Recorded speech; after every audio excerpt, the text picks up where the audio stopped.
जय हिंद क्लास। हिंदी की इस पहली कक्षा वर्णमाला में आप सभी का स्वागत है। हिंदी पढ़ने के क्रम में सबसे पहला टॉपिक हमने वर्णमाला लिया है। तो वर्णमाला के बारे में अगर जाने तो सबसे पहले परिभाषा देखते हैं। वर्णमाला इसे कहते हैं वर्णों के व्यवस्थित समूह को वर्णमाला कहते हैं। वर्तमान में हमारे वर्ण 52 से बढ़ के 53 हो गए हैं। 53 वर्णों को हम 3 कैटेगरी में बांट लिए हैं। पहला स्वर और ये व्यंजन और ये अयोगवाह। पहले स्वर और व्यंजन और अयोगवाह। अयोगवाह को हम बचपन में स्वर में ही गिन लेते थे, लेकिन ये स्वर नहीं है, ये अयोगवाह है। तो ये अयोगवाह क्यों है? हमने स्वर और व्यंजन के बारे में तो बचपन से सुन रखा है, लेकिन अयोगवाह, इनको अयोगवाह क्यों कहा गया है? इनका ना स्वर के साथ में योग हो रहा है, ना व्यंजन के साथ में योग हो रहा है, इसलिए इनको किशोरीदास वाजपेयी जी ने इनको कह दिया है अयोगवाह। अब उसके बाद हमने तो ये नॉर्मली काका, गागा, अंगा ये सब लिख लिया था बचपन में, लेकिन ये नहीं जानते थे कि ये इसे कावर कहते हैं, इसे चा, टा, ता, पा, इसी प्रकार इसे अंतस्थ कहते हैं, ऊष्म कहते हैं, संयुक्त, द्विगुण, विशिष्ट कहते हैं। ये बचपन में नहीं जानते थे। तो बस इसी के बारे में जानेंगे आज। सामान्य जानकारी इन वर्डों के बारे में ले लेंगे। धीरे धीरे पूरी वर्णमाला हम लोग अच्छे से पढ़ लेंगे। तो देखो, ये का, खा, गा, घा, अंगा कभी भी आप लिखेंगे तो इनको एक ही वर्ग में लिखेंगे। इन काखा, गाघा, अंगा को एक वर्ग में, फिर उसके बाद ये नीचे से दूसरी लाइन चालू कर देंगे, चाचा, जाजा, इयाँ, इनको एक ही वर्ग में लिखेंगे। क्यों लिखा जाता है? इनका एक अपना उच्चारण स्थान होता है। तो जो ये लाइन काचा, टा, तापा, काखा, गाघा, अंगा ये बार बार ना बोलनी पड़े, इसलिए कुछ ही शब्दों में बोलने के लिए यहाँ पे बना दिया गया है का वर्ग। का वर्ग कह देंगे तो का, खा, गा, घा, अंगा ये सब। इसी प्रकार ये सब, ये पूरी लाइन ना बोलनी पड़े तो इसलिए बना दिया गया चा वर्ग। और फिर उसके बाद ये पूरी लाइन ना बोलनी पड़े इसलिए बना दिया गया टा वर्ग। देखो, हर किसी का पहला ही वर्ण उठा के वर्ग नाम दे दिया गया है। जैसे हमने कहा काखा, गाघा, अंगा में का वर्ग, का पहला वर्ण हमने ले लिया, उसके बाद लगा दिया वर्ग, तो का वर्ग कहेंगे तो काखा, गाघा, अंगा। इसी प्रकार से यहाँ माँ तक जितने भी वर्ण हैं इनको एक वर्ग में व्यवस्थित कर दिया गया है। अब ये देखो, यहाँ पे ये का से लेके माँ तक इनको कहा गया है वर्गीय व्यंजन या स्पर्श व्यंजन। अच्छा, स्पर्श व्यंजन क्यों कहा गया है? स्पर्श व्यंजन इसलिए कहा गया है कि जो हमारे मूल उच्चारण स्थान हैं, जिनकी वजह से हम इन वर्णों को उच्चारित करते हैं, तो वो 5 है। जीवा हमारी इन पांचों स्थानों को, उच्चारण स्थानों को स्पर्श करती है, इसलिए इनको कह दिया गया है स्पर्शी व्यंजन। वर्गीय व्यंजन क्यों कहा गया? वर्गीय व्यंजन इसलिए कहा गया है कि ये काचा, टा, ता, पा ये 5 वर्ग बना रहे हैं, इसलिए इनको वर्गीय व्यंजन कह दिया गया। इनकी संख्या 25 है। अब उसके बाद यहाँ पे अंतस्थ व्यंजन या अर्ध स्वर व्यंजन क्यों कहा गया है? देखो, इनकी संख्या य, र, ल, व, उसके का से लेके माँ तक जाना, फिर उसके बाद य, र, ल, व, इनको कहते हैं अंतस्थ व्यंजन या अर्ध स्वर व्यंजन। अब पहले जानो कि अर्ध स्वर व्यंजन क्यों कहा जाता है या अंतस्थ व्यंजन क्यों कहा जाता है। देखो, अर्ध स्वर व्यंजन इसलिए कहा जाता है कि ये स्वर और व्यंजन के बीच की ध्वनियां हैं, या, र, ल, व, ठीक है, इसलिए इनको अर्ध स्वर कहा गया। अब अंतस्थ व्यंजन क्यों कहा गया है? कुछ जगह परिभाषा में ये भी मिलता है कि ये वर्ग के अंत में इनका स्थान होने की वजह से, वर्ग के ये जो वर्ग बना रहे हैं वर्गीय व्यंजन के अंत में इनको स्थान मिलने की वजह से इनको कह दिया गया है अंतस्थ व्यंजन। अब उसके बाद शाखा, साहा 4 हैं हमारे, यार अलावा के बाद शाखा, साहा ही पढ़ते हैं, ये हमारे 4 हैं। इनको ऊष्म व्यंजन क्यों कहा गया है?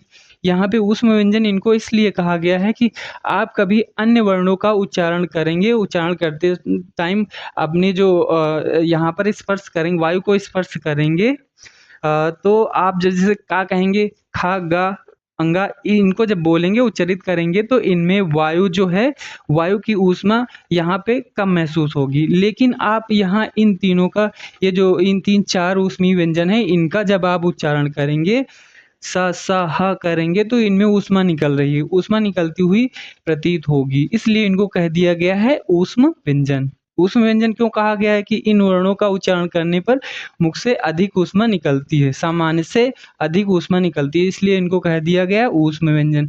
अब इनके बारे में डिटेल से एक करके जान लेंगे अभी।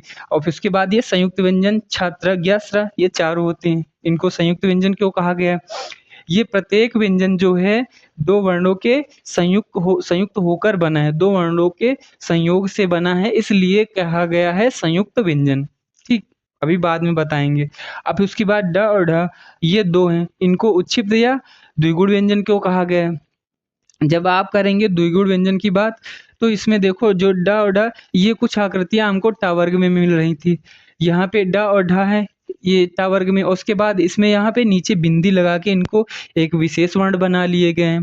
तो ये दो वर्णों के गुण इसमें दिख रहे हैं, इसलिए इसको कह दिया गया है द्विगुण व्यंजन। ठीक है, द्विगुण व्यंजन क्यों कहा गया है? दो व्यंजनों के गुण मिलने की वजह से इसे द्विगुण व्यंजन कह दिया गया है। और फिर उसके बाद उच्छिप्त व्यंजन, उच्छिप्त क्यों कहा गया है? जब आप इनका ड और ढ का उच्चारण करेंगे तो उच्छिप्त का अर्थ होता है कि जीवा का ऊपर जाके झटके से नीचे आना। ठीक है, तो आप जब उच्चारण करेंगे तो ड और ढ जैसे बोलेंगे ड ढ, देखो जीवा ऊपर गई फिर झटके से नीचे आई, ड और ढ। ठीक, उच्चारण देखो उच्छिप्त व्यंजन क्यों कहा जाता है? क्योंकि जब आप ड और ढ का उच्चारण करेंगे तो जीवा ऊपर से नीचे झटके की ओर आती है, इसलिए इसको उच्छिप्त व्यंजन कह दिया गया। द्विगुण क्यों कहा गया? द्विगुण व्यंजन इसलिए कहा गया है कि इसमें दो अलग-अलग 2 प्रकार से गुण मिलने की वजह से इसको द्विगुण व्यंजन कह दिया गया है। अब विशिष्ट व्यंजन, ये एक है हमारा विशिष्ट व्यंजन, इसे अगस्त 2024 में शामिल किया गया। इसके बारे में डिटेल से जानेंगे। जैसे आप अगर इस व्यंजन के बारे में बात करेंगे, ये किस तरह यूज़ होता है, जैसे आप कहेंगे बावला, हिंदी में आप सामान्यतः बावला कहते हैं, लेकिन हरियाणवी में कहेंगे कि बावड़ा हो रहा क्या? तो मतलब बावला और बावड़ा, बावला और बावड़ा की तरह, जैसे काला यहाँ पे नॉर्मली कहते हैं, हरियाणा में काढ़ा कहते हैं, काढ़ा। तो ला को ड़ा ब ये विशिष्ट व्यंजन की तरह यूज़ कर लेते हैं। जैसे कि यहाँ पे देखो हमने लिखा काला, ये हिंदी वाला लिखा।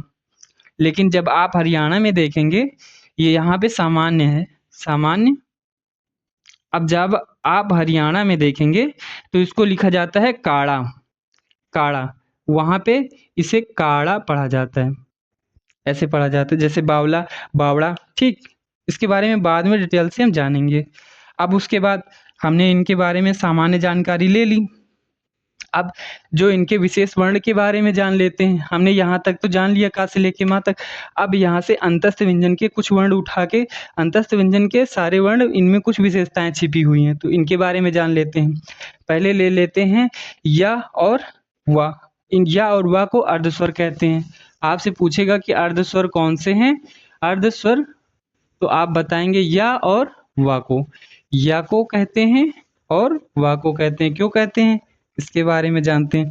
देखो जब आप लिखेंगे आइए, आइए, आइए लिखते हैं, फिर उसके बाद एक और हमने लिख दिया आइए। देखो इसका भी उच्चारण आइए कह रहे हैं, इसका भी उच्चारण आइए कर रहे हैं। तो यहाँ पर जो ये या है, यहाँ पे स्वर की भांति ये स्वर लगा हुआ है, यहाँ पे ये या व्यंजन लगा हुआ है, लेकिन ये स्वर की भांति कार्य कर रहा है, स्वर की भांति इसका उच्चारण हो रहा है, तो इसलिए कह दिया गया है अर्धस्वर। व्यंजन तो है ही, लेकिन स्वर की भांति भी ये व्यवहार कर रहा है, तो इसलिए कह दिया गया है क्या? अर्धस्वर। अब इसके बाद वा को आप जब लिखेंगे क वा, क वा, और उसके बाद व्याकरण की दृष्टि से जब शुद्ध मानेंगे तो लिखेंगे इसे कौआ, कौआ।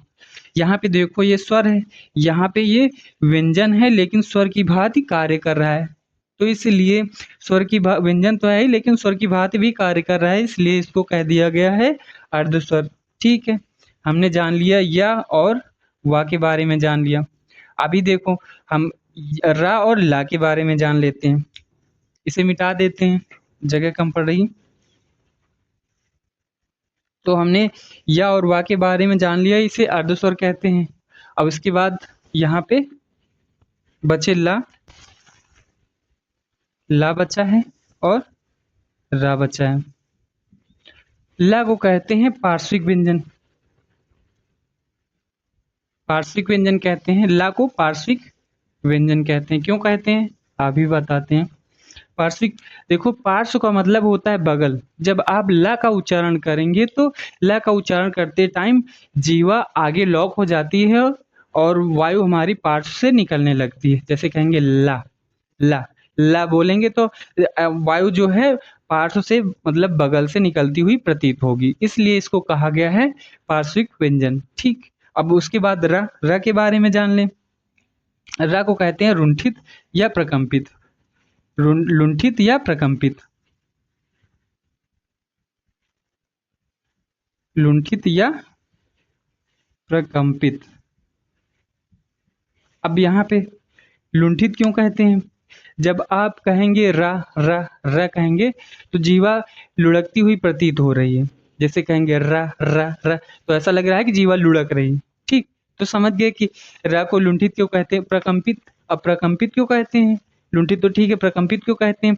प्रकंपित इसलिए कहते हैं कि जब आप र का उच्चारण करेंगे तो जीवा में कंपन उत्पन्न हो जाता है, इसलिए कहते हैं इसको प्रकंपित व्यंजन। ठीक, जान लिए। अब उसके बाद द्विगुण और उच्छिष्ट इनके बारे में और विशिष्ट व्यंजन ये।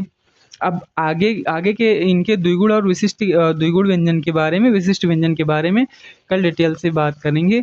आज क्लास बहुत लंबी हो जाएगी। आज हमने पढ़ा इनको क वर्ग क्यों कहा गया, क्योंकि बार बार इनका उच्चारण न करना पड़े, क वर्ग कह दिया गया। इसी तरह का चाटा पर इनको कह दिया गया। और अंतस्थ व्यंजन, अंतस्थ व्यंजन क्यों कहा गया है कि वर्ग के अंत में स्थान मिलने की वजह से अंतस्थ व्यंजन कह दिया गया है।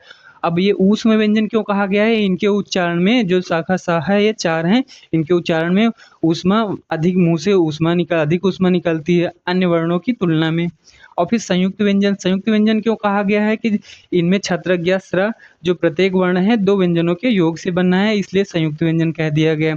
अब ड और ढ के बारे में बताया, द्विगुण और उच्छिष्ट क्यों कहते हैं, और विशिष्ट व्यंजन जो ये शामिल किया गया है अगस्त 2024 में। तो आज की क्लास यहीं तक, कल मिलते हैं। Thank you class. जय हिंद, जय भारत।